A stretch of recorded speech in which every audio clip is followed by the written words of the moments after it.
really think that we'd sit back and let you use our electricity to support your traitorous manifesto, Judas? And yes, I did utter Judas. Just like I can utter unicorn, James Bond, and flying spaghetti monsters in space. As you certainly know, you upper-class scientist, we scientists can use language to allude to lots of things without believing, you know. Well, if you thought that we let all of the hard work of our scientific missionaries fall upon your shoulders just for you to shirk your responsibilities, you've got another thing coming, buddy.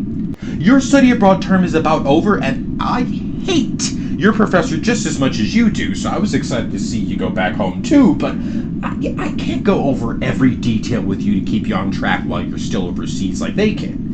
I've got other lonely, detached, ahead-of-the-crowd scientists to watch over too, you know. You're just one smarty pants on my big, long list after all, so while you were picking your nose with ridiculous cosmological speculations, I was peering over the shoulders of brainiacs who have to be told to leave the library even after the librarian turns the lights off. But then I log on to your network from a nearby computer, you know. Why walk all the way over here and bother sneaking past dorm security when I know you're just another little wallowing scientist? And I click on your most recent document to see that you're forsaking science for religion.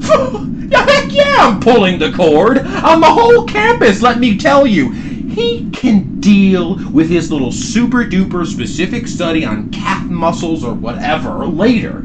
I've got to put an end to this madness. No electricity for your backstab of a document. Humans haven't come this far along in this scientific journey to be abandoned by you. Do you know who you are? This isn't a religious pilgrimage. You aren't Noah. We won't build you an ark, although with your smarts, you probably don't need help figuring it out anyway. And that's not the point. You're not a theologist, son. You're a scientist. You're bound to go down in history on a long list of missionaries who fought the long fight with us. I mean, I know it's only January 1st, 1970 at 12 a.m. now, but take it from me. We're going to need your help later. We use these handy devices in our personal, professional, and national lives. We need someone to help us establish, update, and protect them. And I've been sent from the... We'll talk about that later. You can't be another crappy researcher, man. What's the point of all that studying if you can't communicate it in your lecture halls? Who's going to read your dusty old book if you don't get yourself out there? You can't act like the whole world is a laboratory. You're still a human, and we have scientific problems looming for our time now and later. But you're too busy dealing with questions that we leave to the priest. And nobody's going to read your drunken midnight ramblings about your subjective opinion about stuff that you know nothing about. So why don't we just stick to what you do know, what your university funded, and what I've been sent here to protect. I didn't save all those good scientists from mercury poisoning for no reason. Hey, you can't save them all. Science must stand tall in the end. We don't need a new religious leader. We need a new scientific theory. One that'll keep our computers healthy, secure, and up-to-date as we go about our daily personal and professional lives. I mean, I remember that vision, and I remember that smile upon your face when he told you it. Back when you declared your first major. As if you had a choice. You're destined for science, my friend. Don't let your overseas professor dampen your enthusiasm for your subject.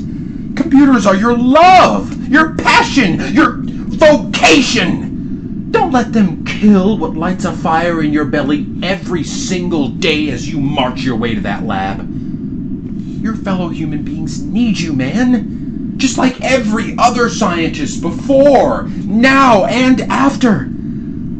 Sure, one day, like the rest of us, you'll die. But be careful of what you decide to change with your words in your high ivory tower. They say the Big Bang took millions of years to bring us to today's day and age, but I said it was just that 1 second.